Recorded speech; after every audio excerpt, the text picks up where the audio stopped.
Culex মশা 750টি প্রজাতি নিয়ে কিউলেক্স মশার জগৎ। এই বিভিন্ন প্রজাতির কিউলেক্স বিভিন্ন অসুখ বিসুখ ছড়ায়।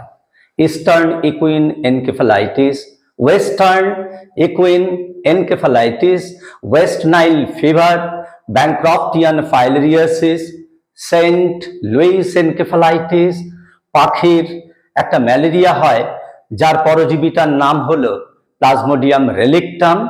এগুলো সবই এবং জাপানিজ এনকেফালাইটিস, এই সব অসুখ বিসুখ ছড়ায় কিউলেক্সের বিভিন্ন প্রজাতি।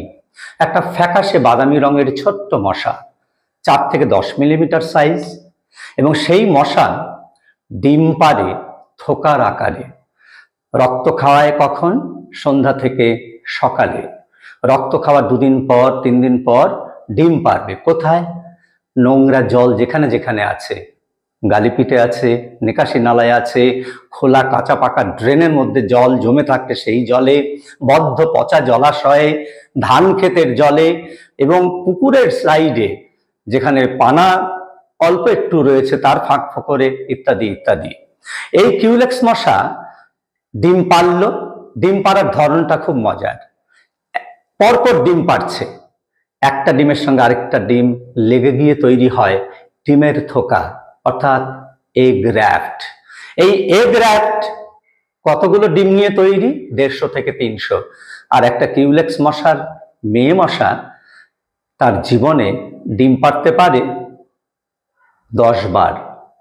অর্থাৎ একটা কিউলেক্স মশা মারা যাবার আগে পৃথিবীতে 3000 সন্তান রেখে যায়। আমরা এবার একটু দেখে নেব এর বাচ্চাদের, অর্থাৎ লার্ভা যাকে আমরা বলি বিজ্ঞানের পরিভাষায়, তাদের দেখতে কেমন। পেট্রি ডিশে কিছু লার্ভা রাখা আছে।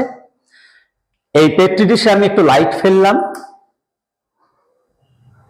এই যে দেখা যাচ্ছে এরকম দেখতে, এবং লাইট ফেললাম।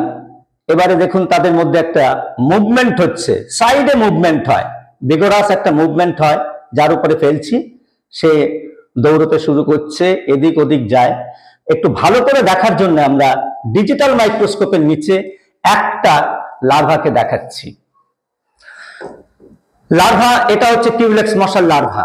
এই কিউলেক্স মশার লার্ভার দেহের 3টি অংশ। মাথাটা কিরকম? মাথাটা ঠিক পাশের দিকে, অর্থাৎ একটা আয়তাকার মতো, আয়ত ক্ষেত্র বলতে পারি আমরা এখানে।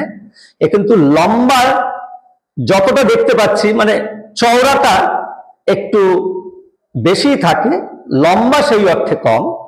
এবং তার মাথার ডগাটায় দেখতে পাচ্ছি 2টো অ্যান্টেনা রয়েছে এবং 2টো বড় বড় চোখ, কিন্তু সেটা যৌগিক, মানে পুঞ্জাক্ষী যাকে বলা হয়। এই মাথার পরেই রয়েছে বুক, তারপরে রয়েছে পেট। পেটের 8টা টুকরো, 1 2 3 4 5 6 7 8। এই 8 নম্বর টুকরো থেকে বেরোচ্ছে, আমরা দেখতে পাচ্ছি একটা লম্বা টিউবের মতো স্ট্রাকচার।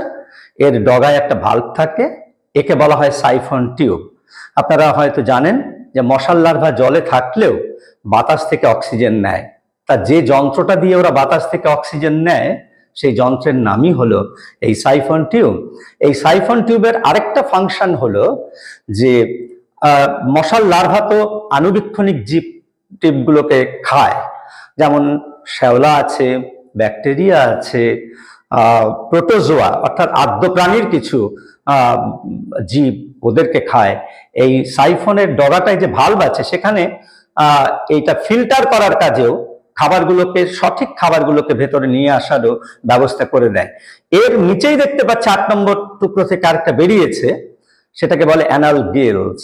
এই অ্যানাল গিলসের সাহায্যে যদি কখনো দেখা যায় বাতাস থেকে অক্সিজেন নিতে অসুবিধা হলো বা অন্য কোনো একটা বিপর্যয় ঘটেছে, তখন এই অ্যানাল গিলস দিয়ে জলে গোলা থাকে যে অক্সিজেন, সেই অক্সিজেনটা নিয়ে মানুষ বা আমাদের মশার লার্ভা বেঁচে থাকতে পারে।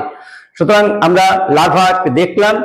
একটা বিষয় পরিষ্কার করে বলতে চাই যে মশার জগৎ কিন্তু খুব কঠিন জগৎ, অনেক কিছু এখনো পৃথিবীতে অজানা রয়েছে। আমি শুধু এটাই চাইছি যে আমাদের যারা এই ভিডিও দেখছেন তারা মশাকে অবজ্ঞা না করে মশা সম্পর্কে কিছুটা ধারণা আপনাদের হোক, এবং আপনারা সবাই যদি সজাগ হন তাহলে এই শত্রু মশাদের আপনারা শেষ করতে পারবেন। আর এগুলো শেষ করলেই কিউলেক্স মশার কামড় থেকে যে অসুখগুলো হয় তার দাপট সারা পৃথিবীতে কমবে। নমস্কার, ভালো থাকবেন সবাই।